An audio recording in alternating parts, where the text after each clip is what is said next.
Mga kapuso, maging alerto po tayo sa mga mandurukot. Sa Taft Avenue, nahuli kamang pagdukot ng cellphone mula sa backpack ng isang estudyante. Nakatutok si Katrina Son. Exclusive.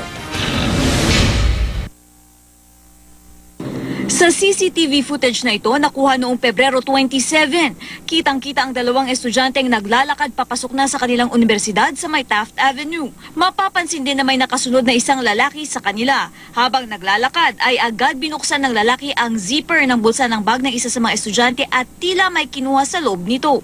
Pagkakuha ay agad itong tumakbo papasok sa kalapit na terminal ng bus. Kwento ng barangay captain ng lugar. May nakakita raw na isang estudyante sa ginawa ng sospek at agad na nagsumbong sa mga otoridad. Kaya naman sa loob ng 15 minuto ay nahuli na agad ang sospek na nakilalang si Christian Lopez, 23 taong gulang. Nahuli yung mga gwardiya. Mostly yan, matagal na talaga minamanuan din. Hindi lang naman tiyempo-tiyempo. Dagdag pa niya na iba't ibang modus ang ginagawa ng mga sospek dito. Minsan sasabayan. Dalawa yan. Minsan babae, lalaki, sasabayan yan. Tapos biglang isa parang ilangin yung biktima. Yan, tapos isa dudukutan sa likod.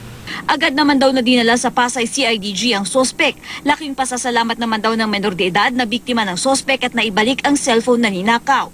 Paalala naman ng mga otoridad. Huwag ilalagay yung backpack sa likod.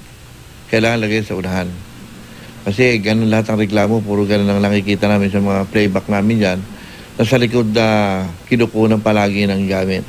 Katrina Son, Naka-Alerto, 24.